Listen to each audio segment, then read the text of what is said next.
CH3, and I have CH3, and I have CH3. So how am I going to name this compound?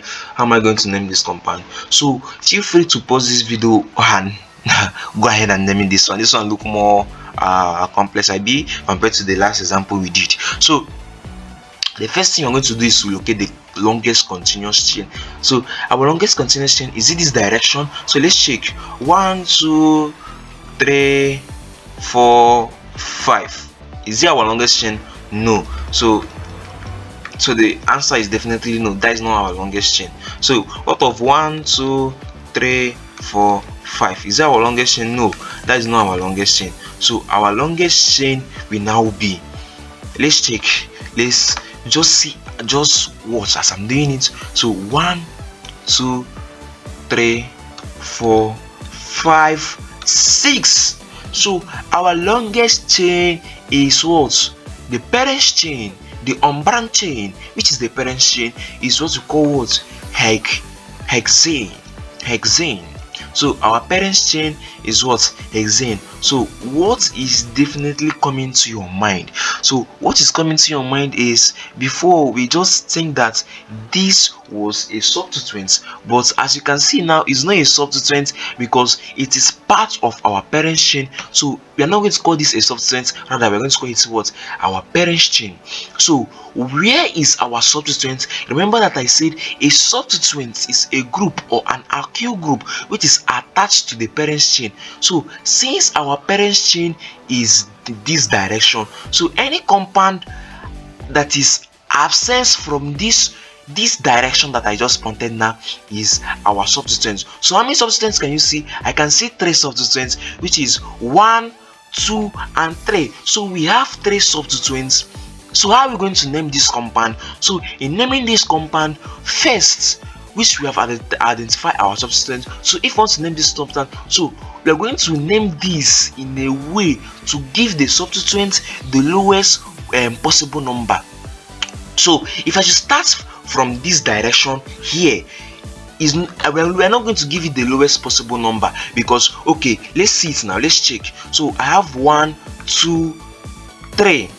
I have 4, I have 5, and I have 6. So in our substituents, how many substituents do we have here? 1, 2, 3. So I have 3 methyl, I have 4 methyl, and I have 2 methyl. So let's check whether if we should name it in the anti-clockwise direction. So let's check. 1, 2, 3, 4, 5, 6. So let's check. So first I have 2. Second, I have 3, and third, I have 4.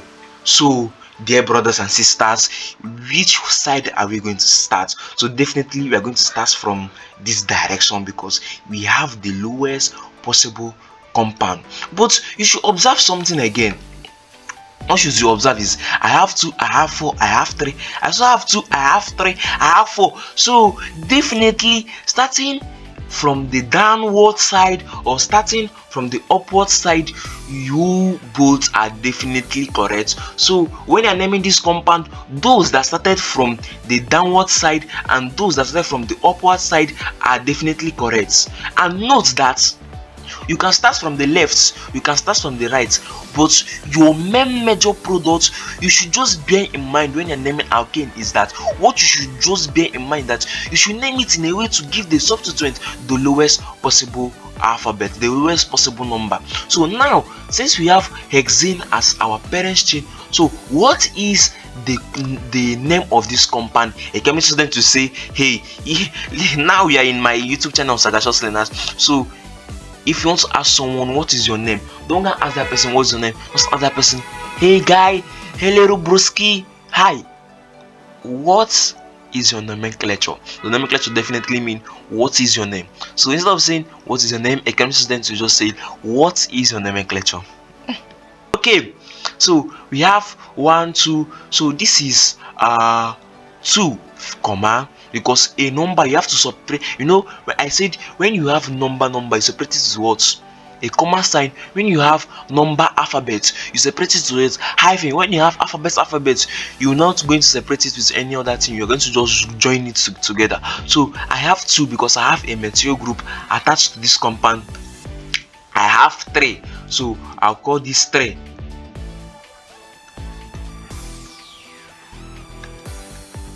So I have 4, so I'll call this 4. Now, what is the name of this compound? So the name of this compound is 2, 3, 4 trimethyl hexane. So I'll separate this hyphen because it's number alphabet.